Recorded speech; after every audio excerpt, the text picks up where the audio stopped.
Good afternoon, everyone. This is VTEAM All-Stars Feature Presentation Questionnaire. Our speaker today is LaChelle Adkins, also known as America's SuperMom. The name of your business is America's SuperMom Company. The number of years you've been in business is 6 years. Are you sure? Yeah. Okay. You've been a mom for a long time, so I'm going to say right. I feel you on that. You know, I wasn't getting paid for that, right? Still not, but you know. Other organizations that you belong to are? I'm in a number of them, but I think the thing that I would really focus on is my club, Elephant Strategy Club, on the Clubhouse app. Okay. The city in which you reside in is? Stockbridge, Georgia. Your family includes? My husband and 15 children. We currently have 10 of those 15 at home. And we have a dog and rabbits. And that's it right now. And I think you have grandbabies too, do you not? Yeah, but they don't live with me. But yeah, okay. I have 3, and we have a new granddaughter that is expected in May. So it's going to be the first girl. So I'm excited. Welcome to the world, little wee one. Your activities and hobbies are? Reading, running my kids around for free as an Uber driver. But I love reading. That's one of the things, if I could carve out some time for that, I love learning. So that's what I would stick to, is reading and jigsaw puzzles. And something you'd love to do is? Travel. I'm always ready to have a getaway. So if y'all wanted me to go somewhere, come and kidnap me. And the secret of your success is? Transparency, I would say. Really being okay with my journey and sharing that with other women so that they can avoid a lot of the pitfalls that I did. Perfect. So at this time, I'm going to share screen. Okay. And you have 8 minutes to present and 2 minutes for question and answers. Awesome. So we are just going to go ahead and use this, let's see here, presentation. All right, so I am really glad to be here today. Can everybody see my screen okay? All right, so we are going to be talking about innovation. This is really one of the strategies that I use in terms of talking to clients about ways that they can implement a strategy with their business. So we're going to talk about innovation. So the first thing we need to be mindful of is, what is innovation? I think this is really great to highlight, because I'm just going to use the phone, for example. Whenever we think about business, a lot of times we get intimidated and fearful because we think we have to come up with some great idea that is just something that's never even been created. But if you think about innovation, it is really just transforming something that is already out there. So let's think about the phone.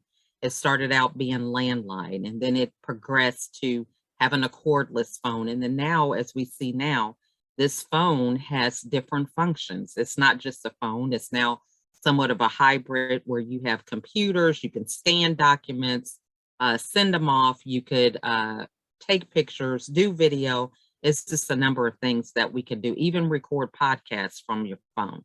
So when you think about innovation, it is really a method or way that you could do it that really takes a lot of the stress and anxiety about continuing to stay relevant in your industry. We have seen just here recently with this pandemic that a lot of people had to pivot or transform, or whatever term you want to use, just when it comes to communication with live events. You know, we had to transform that whole mindset to something virtual. So that is an example of innovation. So when we think about the method on how we can accomplish this, it is just simply improving 1% daily.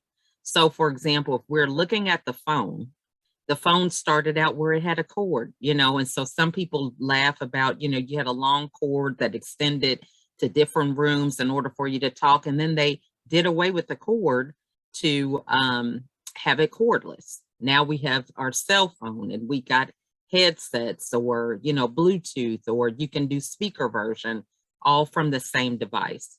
So the first way that we think about innovation and how we can improve 1% in our own business.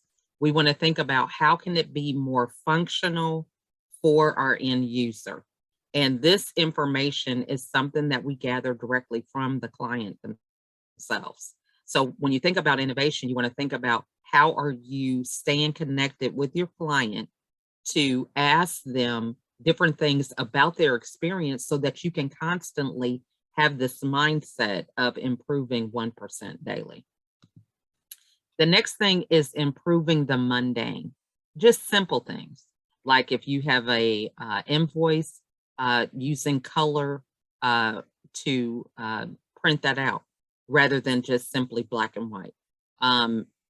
Music to experiences, you know, when you are doing presentations, gifts with purchase, and it doesn't have to be anything big. Like my son gave me these cards that they have a quote on them, and it tells who said the quote, but you could simply add that into your purchase that they have, or you could simply handwrite that out. That's another thing that you could do. Just showing appreciation. I was in a meeting right before this, and it was a social audio app. It turned out that there was some technical glitches on LinkedIn. The lady had to leave, but I was reaching out to her in the back channel. She shared her final takeaways with me, and I made a post out of it and highlighted it on LinkedIn. And then just adding engagement. You know, what are some ways that you can go the extra mile when it comes to people commenting on your posts or different things like that? And then the last thing is being unique to stand out from all the noise. So thinking about how you can position yourself and align yourself with competitors or people that complement your industry. You know, if you're a podcaster, maybe it is having a theme for your podcast for the month. You know, we have, like right now, I think is National Nutrition Month. So thinking about some doctors that you could possibly collaborate with for podcast content, or just different people that might be in a nutrition mindset that can really help you to move your business forward with different audiences by still doing what it is that you're gifted at without trying to do anything extra.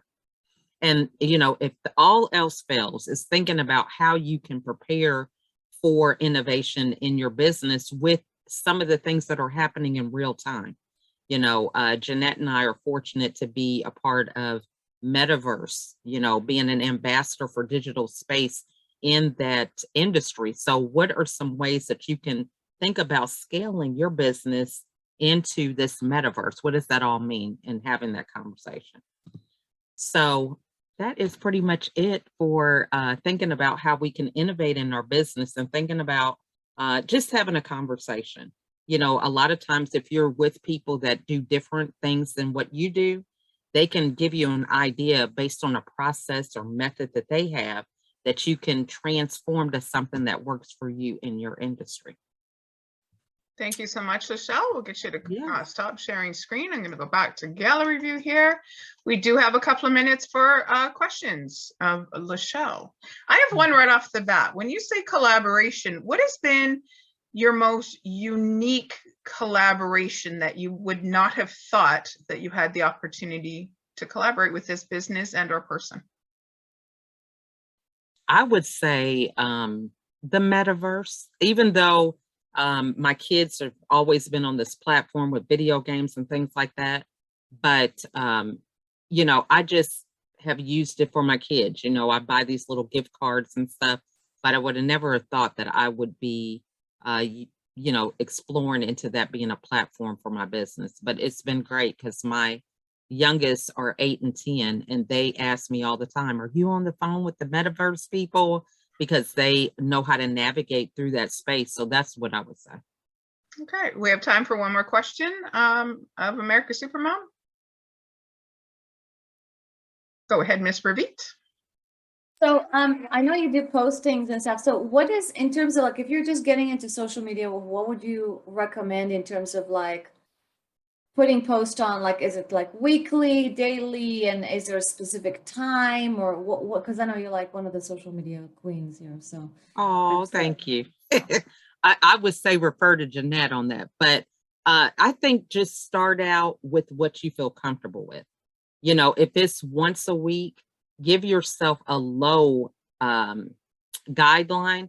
But then if you want to go more than that, you at least do the minimum, you know, so start off where you hold yourself accountable to a lower amount and then continue to build on that as you get more comfortable, you know. So it may seem like I post a lot, but you know, the key for me is collaboration. So when I do collaborate on events, I'm just sharing what other people have created and I make a comment about it or whatever. And that's way I have the appearance of looking like I'm posting a lot or creating organic content, but it's really just being connected to people and sharing my platform with them with different events that we have together. Perfect. Thank you. Great question, Ravit. Thank you so much. Okay, Taya, one more quick one.